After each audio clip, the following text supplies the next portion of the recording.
안녕하세요. 여러분의 시스 엘리아 킴입니다. 2024년이 벌써 한 달이나 지나갔는데요. 여러분은 혹시 신년 계획 잘 실행하고 계신 중인가요? 아니, 아직도 신년 계획을 못 세우셨다고요? 세우긴 세웠는데 벌써 중도하차 하셨다고요? 괜찮습니다. 우리에겐 음력 1월 1월인 설날이 아직 남아있으니까요. 그래서 오늘은 형제자매분들이 부르심을 이루는 데 도움이 될 수 있도록 신년 계획을 세우고 잘 실행할 수 있는 저만의 방법을 공유해 드리려고 합니다.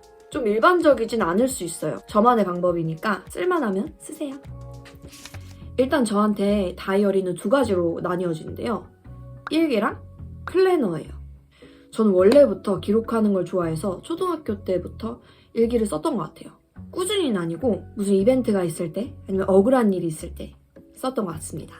습관이라고 하기엔 좀 뭐 할 정도로 간헐적으로 썼죠. 제가 자취방에 있는 다이어리를 좀 들고 올게요. 오! 일단은 제 서울 자취방에 있는 일기랑 플래너들인데요. 여기다가 무거워요. 올해 쓰는 것까지 합치면 대략 이 정도가 되겠습니다. 나머지는 본가에, 초등학교, 중학교 때 썼던 것들은 대부분 본가에 있더라고요. 일단은 중학교 때 썼던 일기인데요. 보여드리기는 조금 민망한 내용이라 보니까 2013년, 저 중학교 3학년 때 썼던 일기인데요.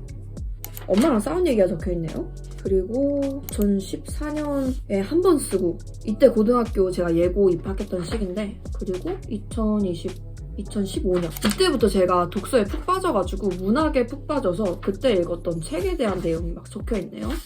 봉사했던 얘기랑 2015년에는 그래도 꽤 얘기를 쭉 썼던 것 같아요. 그리고 2016년에 한 4번?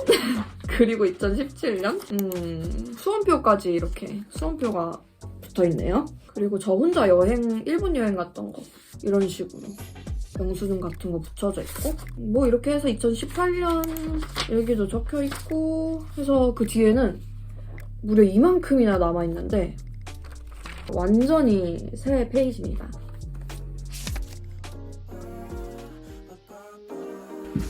이렇게 2018, 19, 20인데요. 보면은 이렇게 이런 식으로 그래도 나름 좀 꾸준히 쓴 것 같아요. 이런 식으로. 사실 제가 고등학교 때 영어 선생님이 저한테 복음을 전해주셔서 제가 예수님을 그때 처음 믿게 되었는데 고등학교 때까지는 교회를 안 다니다가 성인이 되고 나서 제가 교회를 다니기 시작했어요. 근데 교회를 다니고 나서 제가 인격적으로 예수님을 만나게 되면서 그때부터 성령님께서 주시는 아이디어랑 영감, 감동 이런 것들이 정말 너무 많았기 때문에 20대 초반에 쓴 다이어리에는 그 내용이 대부분입니다. 그리고 22살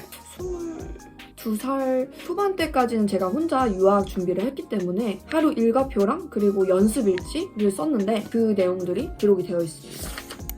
그리고 2019년도에 썼던 것도 마찬가지고 근데 지금도 예수님을 너무 사랑하지만 이때는 그 처음의 뜨거움이 너무 느껴지는 그런 내용들이 많네요. 그리고 대망의 유학 불발로 인해서 제 인생에 큰 공백기가 생기게 됩니다. 사실 이때 성령 인도를 받고 안 간 거긴 한데 그 뒤에 인생 계획이 없었어요. 저는 뮤지션으로 부름을 받았다고 그때 생각을 해서 일단은 카페 매니저로 들어가서 풀타임 잡을 구했고요. 그러면서 음악을 해야겠다 이렇게 생각을 했어요. 근데 하나님의 계획은 이 내 조그마한 피넛 브레인으로는 다 이해할 수가 없다. 지금은 제가 카페도 운영하고 파티룸 공간대여 사업도 하고 있잖아요. 이거를 시작하게 된 것도 진짜 신기한데 제가 사업가로서의 또 다른 이런 재능을 발견하게 된 계기가 공백을 채우고자 매니저로 일했던 그 카페의 사장님께서 저를 너무 좋게 봐주셔서 그분이 가지고 있던 다른 카페를 인수하지 않겠냐고 진짜 말도 안 되는 금액으로 인수하지 않겠냐고 제안을 해주셔가지고 제가 기도해보고 하는 게 맞겠다 이런 생각이 들어서 인수를 하게 됐고요. 제가 23살 1월 1일에 카페 사장이 되게 됩니다. 그리고 제가 인수를 하고 나서 장사가 너무너무 잘 되게 됩니다.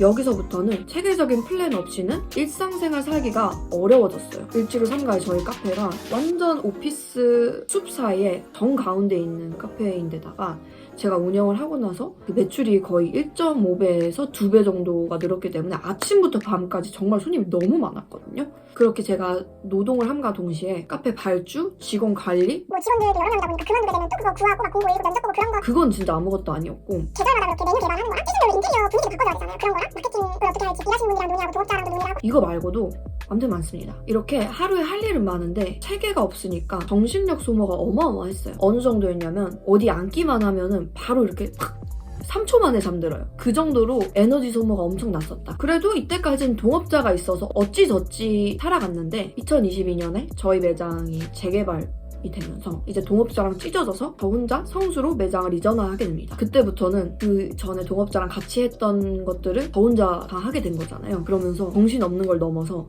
번아웃까지 오게 된 거예요. 내가 하나님의 계획 안에 있는 게 맞나? 나 처음에 잘못 인도받았나? 아무것도 하기 싫다. 집에 가면 하루 종일 누워있고 뭐 웹툰만 하루 종일 볼 때도 있고 기도도 하기 싫고 진짜 그 정도까지 저의 상황이 갔었는데 이렇게 살 수는 없다는 생각이 들어서 저의 그 당시 리더 언니한테 SOS를 치게 됩니다. 리더 언니한테 이 얘기를 나눴어요. 언니 저 하루 종일 정신없고 무기력하고 피곤해요. 제가 뭘 잘못하고 있는 건가요? 저 좀 도와주세요. 그랬더니 그 언니께서 주신 솔루션이 총 3개였어요. 첫째, 정신없다는 메시지는 하나님께로부터 온 게 아니다. 너 지금 속고 있다. 그 생각을 거절해라. 둘째, 운동을 해라. 운동을 하면 피곤해진다고 착각하는데 운동을 해야 체력이 늘어서 덜 피곤하다. 셋째, 스케줄 관리를 철저하게 해라. 플래너를 쓰면서 그걸 체계적으로 관리해라. 그리고 하루 마지막에 일기를 쓰면서 너의 생각을 정리해라. 라는 솔루션이었는데 사실 처음에 이게 잘 안 들렸어요. 곧바로는 내가 속고 있다고? 할 일이 이렇게 많으면 정신없는 게 당연한 거 아니야? 그리고 운동할 시간이 어디 있다고. 그리고 나도 나름대로 스케줄 관리 잘하고 있어. 솔직히 그래서 무시하고 어떻게든 되겠지 이런 마음으로 그냥 똑같이 살려고 했어요. 근데 마음이 너무 불편한 거예요. 그리고 위로부터 오는 기름 부음에 대한 시편 133편 2절의 말씀이 떠오르면서 이 내용을 가지고 기도를 하면서 성령님이랑 교제를 하는데 납득이 되더라고요. 우리 성령님 너무 젠틀하신 분이어서 우리에게 정말 딱 맞는 방법으로 우리의 마음을 교정해 주십니다. 나의 리더를 통로로 주님께서 말씀하신다는 거를 그때 또 한 번 알겠더라고요. 그러면서 제가 교정을 하게 된 게 정신없다는 메시지가 정말 하나님께로부터 온 게 아니다 라는 사실을 인지하고 이 생각이 들 때마다 아니야, 나는 정신없을 수가 없어. 내 삶은 예수님 거여서 질서가 없는 게 불가능한데? 그리고 나는 이 상황을 통제할 능력이 있어. 내가 감당하지 못하는 건 없어. 이렇게 생각을 바꾸고 나니까 이 상황이 다음 단계로 가기 위한 도전이라는 생각이 들더라고요. 그렇게 먼저 속사람이 힘을 얻고 스케줄 관리하는 습관을 점점 발전시켜 나갔어요. 그렇게 간간히 운동도 하고 꾸준히는 아니지만 간간히 운동도 하고 근데 진짜 신기한 게 그 전에는 운동을 안 했기 때문에 한 번이라도 하니까 되게 이렇게 자신감이 올라가더라고요. 그렇게 능력치가 증가하고 나니까 그 전에는 일 처리하는데 되게 허덕이는 수준이었다면 그 다음 단계로 레벨업해서 오히려 할 일을 다 하고 남는 시간이 생기는 거예요. 무기력하게 있는 시간이 오히려 더 아까워지게 되는 약간 그렇게 좀 사고가 변하게 된 것 같아요. 진짜 가랑비에 옷 젖듯 제 생각이 먼저 바뀌고 나니까 그 다음에 행동은 진짜 다 따라오게 된 것 같아요. 그렇게 해서 2023년에는 또 하나의 사업을 오픈하게 되었죠. 근데 사실 이렇게 얘기해도 전보다는 그래도 발전했지만 수행하지 못하는 계획이 대부분이긴 했어요. 때론 스케줄링 하는 것 자체를 미루기도 하고 집에 가서 하루 종일 유튜브 볼 때도 있고 아무 계획 없이 노는 시즌도 있었고요. 그래서 전보다는 생산적인 하루를 살게 됐죠. 제가 효율적인 삶을 사는데 도움을 준 도구가 바로 플래너 쓰기였는데요. 앞서 말했다시피 다른 자기관리 유튜버들이랑 비교를 하자면 완벽한 건 아니었어요. 근데 다른 사람이랑 비교해서 뭐합니까? 하나님이 나한테 맡겨주신 삶은 내 삶이잖아요. 어제, 과거보다 조금이라도 더 발전했다면 그것만으로 성공이라고 생각했습니다.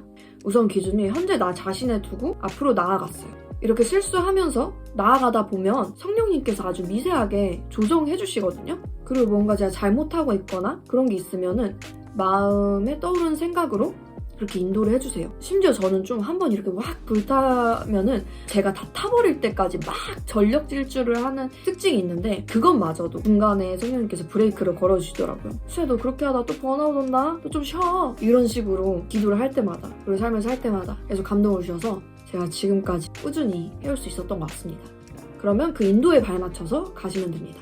커스텀된 방법으로 일단 2022년 하반기부터 2023년 상반기 까지는 하루 일과표를 현실적으로 적고 제 머리가 까먹지 않도록 안간힘을 썼던 그 내용들을 한눈에 볼 수 있게 했고요. 그리고 2023년 하반기부터는 그 계획들에 대해서 최대한 실행하기 위해서 게으름을 타파하는 훈련에 돌입했어요. 이렇게 말하니까 좀 거창해 보이는데 그냥 부지런히 살았습니다. 드디어 본론! 인데 나가봐야 돼. 영상을 마저 저녁에 찍도록 하겠습니다. 정말 생활 밀착형 영상이죠? 드디어 본론인데요. 신년 계획을 잘 세우고 그리고 그 계획대로 살려면 어떻게 해야 될까? 제가 생각을 해봤거든요. 다들 아시잖아요. 매년 다이어트 계획 세우고 헬스장 1년권 끊은 다음에 하루, 일주일 뭐 이렇게 열심히 나가다가 어느 순간 좀 나가기 귀찮은데 하루쯤 괜찮지 않을까? 하고 하루, 이틀 뭐 이렇게 쉬다 보면 결국에는 안 나가게 되잖아요. 마찬가지로 우리가 송구영신 예배나 뭐 연말에 수련회 같은 데 가가지고 한 해에 대한 인도를 받았어요. 근데 이것도 갔다 오고 나서 좀 시간이 지나면은 내가 그런 인도를 받았나? 하고 그냥 잊어먹거나 아니면은 계획을 세워도 너무 막연해서 어느 순간은 포기하게 되거나 잊게 되잖아요. 그래서 생각한 게 나에게 실수할 기회를 주자 해서 저는 2024년 계획을 2023년 10월부터 시작했습니다. 저는 퇴근하고 시간을 낭비하지 않고 미래를 위해서 준비하는 시간으로 쓰고 싶어서 게으름 완전 닥파를 목표했어요. 그래서 이거를 10월부터 조금씩 실행했는데 일주일 월화수목금토일이 있으면 처음에는 열심히 일주일을 꽉 채워 살았는데 그 다음 일주일에는 벌써 이거에 지쳐버린 거예요. 그래서 뭐 일주일을 통으로 날려버린 주도 있었고 근데 아직 새해까지는 기간이 좀 남았기 때문에 완전 실패란 생각이 안 드는 거예요. 쭉 게으르다가 하루 열심히 또 살다가 그리고 쭉 게으르다가 또 열심히 살다가 이것들을 몇 번 반복하다 보니까 게으른 것보다 그게 부지런히 산 날들이 더 좋은 거예요. 그 다음부터는 이게 저절로 누워있을 시간에 이거 하자 아니면은 누워있을 시간에 기도를 더 하자 누워있을 시간에 피아노를 더 치자 뭐 이런 식으로 제 생활 패턴 좀 바꾸고 습관을 바꿔 나가다 보니까 결국에 12월 달이 돼서는 게으르게 사는 게 힘든 정도가 됐고 정말 2024년을 위한 대단락적인 목표를 이제 인도를 받아서 이거를 진짜 내가 할 수 있겠다라는 용기까지 얻어서 올해가 시작하면서는 이거를 내가 이번 연도 안에 할 수 있을까? 이런 생각 없이 그냥 차근차근 조금씩 해 나가고 있는 중인 것 같습니다. 그리고 이렇게 미리 실행해 볼 때 좋은 점은 이게 내가 지금 단계에서 가능한 일인지 불가능한 일인지가 조금 발라볼 수 있게 되거든요. 근데 만약에 이게 내가 아예 내 단계에서는 불가능한 수준이다 하면은 과감히 이걸 버리고 이거보다 조금 더 낮은 단계의 목표를 세울 수가 있어요. 그래서 저는 이렇게 미리미리 해보는 거를 추천해드립니다. 근데 이미 벌써 2024년이 시작이 됐잖아요. 이럴 때는 꼭 1월 1일이 아니더라도 각자 다를 수 있죠. 자기 생일일 수도 있고 뭐 크리스마스일 수도 있고 아니면 뭐 어린이날인 사람일 수도 있고 뭐 그런 거 다 상관없이 나는 당장 내일부터 새 사람으로 살아갈 수 있는 사람이야 하면은 뭐 그때가 될 수도 있고 근데 그때를 기준으로 조금 일찍 목표를 실행해보는 거를 시도해보셨으면 좋겠어요. 근데 저는 솔직히 날짜가 뭐 그렇게 중요한가 싶어요. 그냥 뭐 언제든 자기 자신한테 좀 관대한 마음을 가지면 다시 시도해볼 수 있는 거 아니겠어요? 너무 완벽하려고 하니까 실망해가지고 결국 못하게 되는 것 같거든요. 그래서 마음을 좀 관대하게 먹고 차근차근 하다 보면은 결국에는 정말 이뤄야 될 거, 정말 해야 될 거는 하게 돼 있는 것 같아요. 그리고 만약에 그 목표가 정말로 주님께로부터 온 목표라면 주님께서 우리를 모르시겠어요? 몇 번 실수한다고 주님의 계획이 망하진 않아요. 그냥 예수님을 바라보고 주님 사랑 듬뿍 받고 주님이 나한테 관대하신 것만큼 나도 나한테 관대하면은 결국에는 어느 시점에선가 내가 원하는 그리고 주님이 원하시는 그런 그림에 내가 되어 있을 것입니다. 정리하자면 신년 계획을 좀 이르게 시작해라. 서론에서 말했다시피 너무 지극히 개인적인 방법이어서 쓸 사람이 있다면 쓰시고 좀 뻘소리라고 생각하시면 그냥 무시하시면 되겠습니다. 오늘 영상 여기까지 할게요. 안녕.